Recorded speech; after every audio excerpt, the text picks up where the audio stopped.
दोस्तों, Nobel prize का 100 साल से ज्यादा लंबा इतिहास रहा है और इसे जीतने वालों में एल्बर्ट आइंस्टाइन, नेल्सन मंडेला और भारत के टैगोर और सीवी रमन जैसे लोग शामिल हैं। लेकिन इन 100 वर्षों में इन अवार्ड्स को लेकर कई तरह की कंट्रोवर्सीज भी सामने आई हैं। फिर चाहे वो मलाला का नोबेल प्राइज हो या फिर एक ऐसे आदमी को शांति का नोबेल पुरस्कार देना जो लोगों की हत्याएं करवाने के लिए जिम्मेदार हो। आज हम ऐसे ही कुछ नोबेल प्राइज के अजीब और कंट्रोवर्शियल विनर्स के बारे में जानेंगे, तो बने रहिएगा हमारे साथ वीडियो के अंत तक। Barack Obama.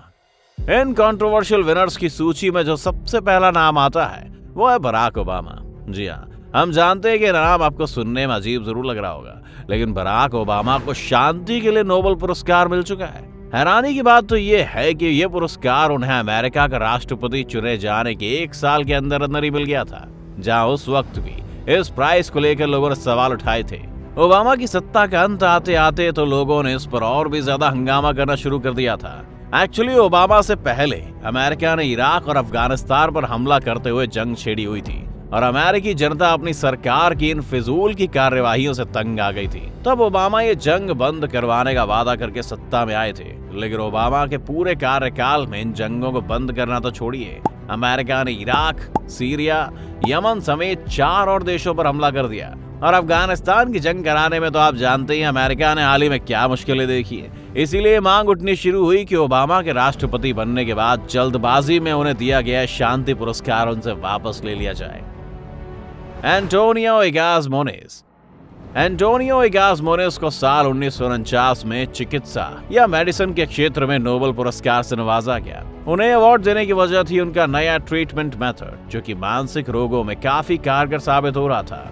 मोनेज ने देखा कि किस तरह हमारे दिमाग का फ्रंटल लोब हमारे इमोशंस, इमेजिनेशन और पर्सनालिटी को कंट्रोल करता है। इसलिए उन्होंने एंजाइटी और साइकोसिस से बीमार पेशेंट्स के लिए लोबोटोमी नाम से एक मशहूर नया इलाज निकाला। इस इलाज में मोनेज उस पेशेंट के फ्रंटल लोब की सारी नर्व्स को डैमेज कर देते थे, जिससे कि पेशेंट का उसके फ्रंटल लोब से कोई कनेक्शन ही ना रहे। शुरुआती प्रयोगों में यह तरीका बहुत कारगर साबित हुआ और 19 लोगों पर इस तरह से उपचार करने के बाद उन्होंने अपनी स्टडी पब्लिश की और दुनिया भर में डॉक्टर्स ने इसे सराहा और खुद भी प्रैक्टिस करने लगे। लेकिन लोबोटोमी के पेशेंट्स में देखा गया कि इस इलाज के बाद वो सभी लोग वो नहीं रहे जो वो थे। उनकी पर्सनालिटी बिल्कुल बदल चुकी थी। वे और ज्यादा असंवेदनशील हो गए थे और उन्हें खुशी या गम से कोई मतलब ही नहीं रह गया था। एक तरह से देखा जाए तो वो जिंदा तो थे, लेकिन जीना उनके लिए सांस लेने से ज्यादा कुछ नहीं था। आज के समय में लोबोटोमी को एक कठोर ट्रीटमेंट के रूप में देखा जाता है, जो लोगों का उपचार करने के नाम पर उनमें से उनका इंसान होना ही खत्म कर देती थी और उन्हें जिंदा लाशों जैसा छोड़ देती थी। लेकिन इसके बावजूद भी अभी तक नोबेल कमेटी ने यह अवार्ड वापस नहीं लिया है और मोनेज को यह सम्मान अब तक प्राप्त है। Yasser Arafat. Yasser Arafat Palestine Liberation Organization के प्रेसिडेंट थे, जिन्हें इजराइल के प्रधानमंत्री और फॉरेन मिनिस्टर के साथ शांति स्थापित करने के लिए साल 1994 में शांति का नोबेल दिया गया। लेकिन सच तो यह है कि ओस्लो की जिन नेगोशिएशंस के बल पर यह नोबेल इन लीडर्स को दिया गया, ये कभी निष्कर्ष तक पहुंची नहीं और आज तक भी इजराइल और फिलिस्तीन का झगड़ा किसी न किसी रूप में चल ही रहा है। कहते हैं कि अराफात का नाम अनाउंस होने के बाद नोबेल कमेटी के एक मेंबर ने अपने पद से उस वक्त इस्तीफा दे दिया था, क्योंकि वो अराफात को एक आतंकवादी मानते थे और आरोप झूठे नहीं थे।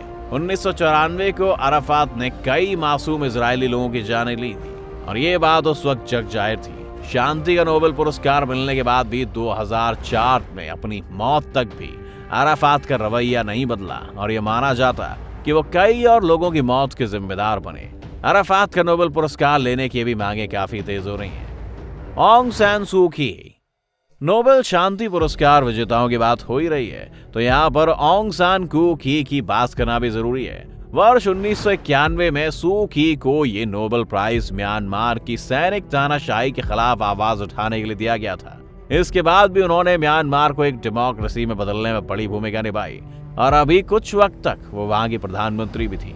लेकिन जहां सू की के बारे में ये एक पहलू है, वहां ये भी सच है कि उन पर सेना की मदद लेकर म्यांमार में रोहिंग्या मुसलमानों का नरसंहार करने का आरोप लगा है। म्यांमार एक बौद्ध जनसंख्या वाला देश है, जहां से रोहिंग्या मुसलमानों पर हो रही बर्बरता ने दुनिया को हैरान कर दिया।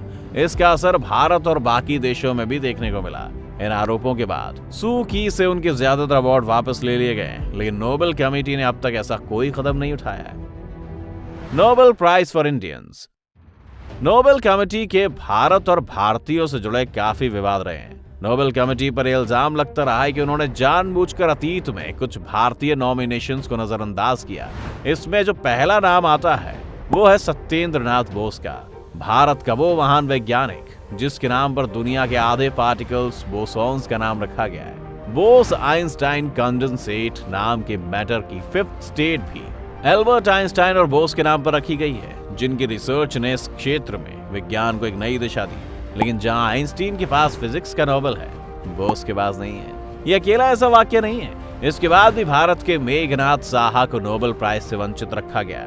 आज मेघनाथ साहा की आयनाइजेशन पर की गई रिसर्च ही है जिससे वैज्ञानिक धरती पर बैठे बैठे ये पता लगा पाते हैं कि किसी भी सितारे का क्या टेम्परेचर होगा, वो किस तरह के एटम से बना होगा और उनका अनुपात उसमें क्या है। ब्रह्मांड के इन रहस्यों को आसानी से समझा जाने वाली इस रिसर्च के लिए मेघनाथ साहा को 6 बार नोबेल के लिए नॉमिनेट किया गया, लेकिन नोबेल कमेटी ने उनकी रिसर्च पर कभी ध्यान नहीं दिया। इसके अलावा ऑप्टिक फाइबर, जिससे आप आज हाई स्पीड इंटरनेट चला पा रहे हैं, और दुनिया भर के नेटवर्क जिससे जुड़े हुए हैं, उसे बनाने वाला शख्स भी एक भारतीय था। पंजाब के मोगा से ताल्लुक रखने वाले नरेंद्र सिंह कपानी का नाम भी नोबेल कमेटी के सामने 1 से ज्यादा बार रखा जा चुका है, लेकिन नोबेल कमेटी ने अब तक इस ओर भी कोई कदम नहीं बढ़ाया है। खैर, पिछले ही साल 2020 में उनकी मौत के बाद अब तो ये उम्मीद भी नहीं रही, क्योंकि नोबेल पुरस्कार मरणोपरांत नहीं दिया जा सकता। इसके अलावा 20वीं सदी के शांति के मसीहा कहे जाने वाले महात्मा गांधी को भी नोबेल कमेटी ने कभी शांति के नोबेल प्राइज के लायक नहीं समझा, और उनका नाम 5 बार नॉमिनेट होने के बावजूद भी उन्हें सम्मान से वंचित ही रखा गया।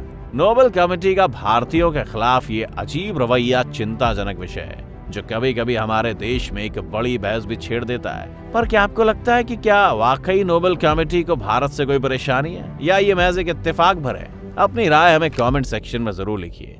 इसके अलावा अगर आपको वीडियो पसंद आया हो तो वीडियो को लाइक करना और चैनल को सब्सक्राइब करना मत भूलें।